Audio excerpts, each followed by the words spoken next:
Welcome to KNOWCast by CMUBS, Chiang Mai University Business School, your trusted space for insightful conversations that connect academic research with real-world impact. Here, we bring knowledge to life, exploring ideas, innovations, and inspirations from scholars, students, and professionals across Thailand and beyond. Each episode dives into thought-provoking topics in business, management, and social studies, turning complex research into stories you can relate to and learn from. Whether you're a student, a researcher, or simply someone who loves to learn, KNOWCast by CMUBS invites you to listen, think, and grow with us. Let's discover new perspectives together, because knowledge is more than information. It's the power to inspire change. You're now listening to KNOWCast by CMUBS, Chiang Mai University Business School. Okay, you've definitely heard this one before, right?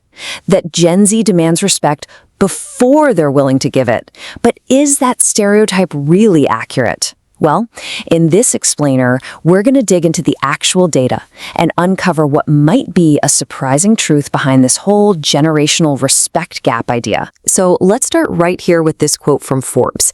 It really nails the idea that's been floating around. The narrative is that for this generation, respect isn't just given automatically. You gotta earn it first. And that single idea has shaped a ton of conversations in offices, in classrooms, you name it. But is it really that simple? You know, a straightforward, I won't respect you until you respect me deal? Well, as it turns out, some new research suggests there's something much more interesting and way more nuanced going on behind the scenes. Okay, let's dive into it. And that brings us to what a new study is calling Gen Z's respect paradox.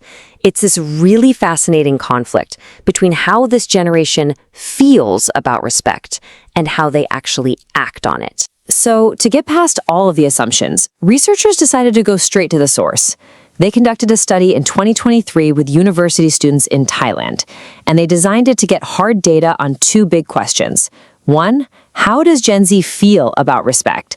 And two, what do their actions of respect actually look like in the real world? So how did they set this all up? Let's take a look at how the researchers actually designed their experiment to get some real clarity on such a complicated topic. All right, so the study surveyed 400 Gen Z students. And while you can see the details here, one thing just jumped right out. When they were asked what the single most important quality in a leader is, their number one answer wasn't vision or being an expert. Nope. By a huge margin, it was respect for others. That right there tells you that respect isn't just some nice to have for them, it's a fundamental value. Now, the first major finding from their anonymous questionnaires, well, it revealed a really surprising disconnect in how they perceive things. The researchers actually called this the sense of respect. Check this out. When they were asked to rate the level of respect they give to other people, the students rated themselves at the highest possible level. But then, when asked how much respect they feel they get back from others, that rating dropped down to just moderate high.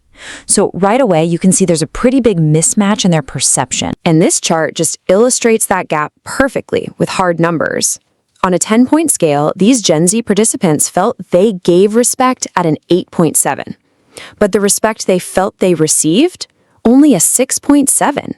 That is a full 2-point difference, which, the study points out, is a big deal statistically.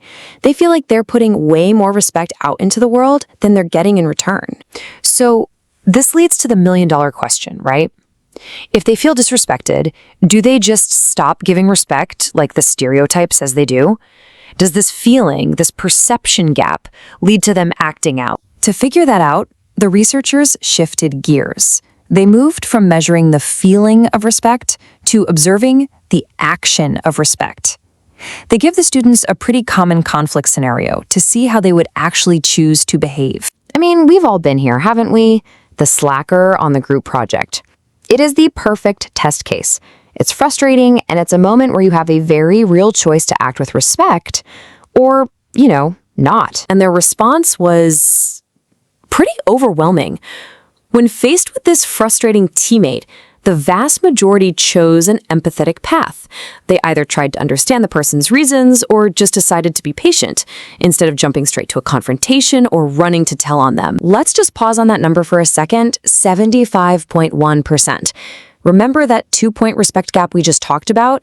Even while feeling like they get way less respect than they give, 3/4 of these students still chose a constructive and empathetic response when they were put to the test. Their actions didn't reflect their feelings of being disrespected at all. They defaulted to collaboration, and that directly challenges the stereotype. And this wasn't some fluke. This behavior totally lines up with findings from other big studies, like research from Stanford that describes Gen Z as a deeply collaborative generation that really values authenticity. So this isn't just one study. It's part of this growing body of evidence that's painting a very, very different picture of this generation. Okay, so if the data is showing that Gen Z's actions are for the most part respectful, then the real issue seems to be that 2-point perception gap we saw earlier, which makes the next question, how do we close it? The study actually offers a pretty clear path forward for anyone in a leadership position, whether you're a teacher or a manager.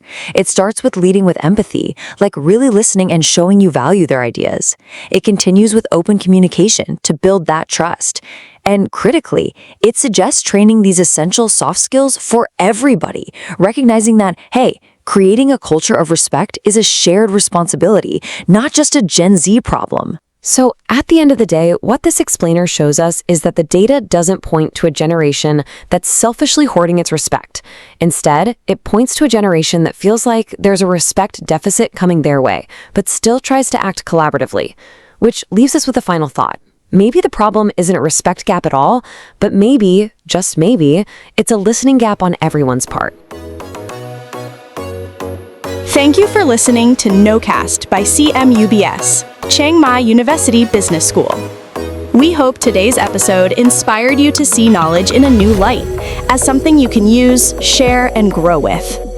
Don't forget to follow and subscribe to our channel for more conversations that bridge ideas, innovation, and impact. You can also connect with us on social media to stay updated on upcoming episodes and research insights from CMUBS. Until next time, keep learning, keep questioning, and keep discovering, because every idea has the power to make a difference. This is KNOWCast by CMUBS, signing off with knowledge that inspires change.